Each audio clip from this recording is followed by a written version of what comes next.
എന്താണ് obsessive compulsive disorder അഥവാ OCD? ചില ആളുകളിൽ അമിതമായ വൃത്തി കാണിക്കുക, അവർ കൈ കഴുകിയാൽ, കുളിച്ചാൽ, വസ്ത്രം നനച്ചാലൊക്കെ, പ്ലേറ്റ് കഴുകിയാലൊക്കെ വൃത്തിയായില്ല എന്ന് അവർക്ക് തോന്നും. അതുകൊണ്ട് അവർ വീണ്ടും വീണ്ടും വീണ്ടും അത് കഴുകുന്നു. അത് അവർക്കും മറ്റുള്ളവർക്കും ബുദ്ധിമുട്ടുണ്ടാക്കുന്നു. ഇങ്ങനെ അമിത വൃത്തി ഒരു രോഗമായി മാറും.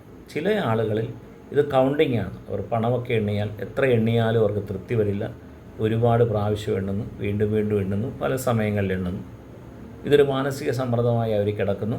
സമ്മർദ്ദം തോന്നുമ്പോഴൊക്കെ അവർ വന്ന് എണ്ണി നോക്കും. ചില ആളുകളിൽ ഇത് ചെക്കിങ് ആണ്. ഉദാഹരണത്തിന് വീടിൻ്റെ വാതിൽ പൂട്ടിയിട്ടാണോ പോകുന്നത്, ഒരുപാട് പ്രാവശ്യം നോക്കിയിട്ടാണ് വന്നത്, എങ്കിലും കുറച്ചങ്ങോട്ട് നടന്നതിന് ശേഷം തിരിച്ചു വന്ന് നോക്കുക.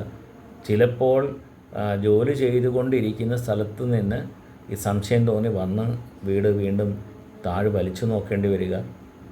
അതുപോലെ ഗ്യാസ് അടച്ചിട്ടുണ്ടെന്ന് ഉറപ്പായാൽ വീണ്ടും അടുത്ത വീട്ടുകാരെ, ഫ്ലാറ്റുകാരെയൊക്കെ വിളിച്ച് എൻ്റെ വീട്ടിലെ ഗ്യാസ് ലീക്കായിട്ടുണ്ടോ എന്ന് ഒന്ന് നോക്കണേ എന്ന് പറഞ്ഞിട്ടുള്ള കേസുകൾ വരെ നമുക്കറിയാം. അപ്പോൾ ആവർത്തിച്ച് വരുന്ന ഒരു അനാവശ്യ ചിന്തയാണ് ഒബ്സഷൻ.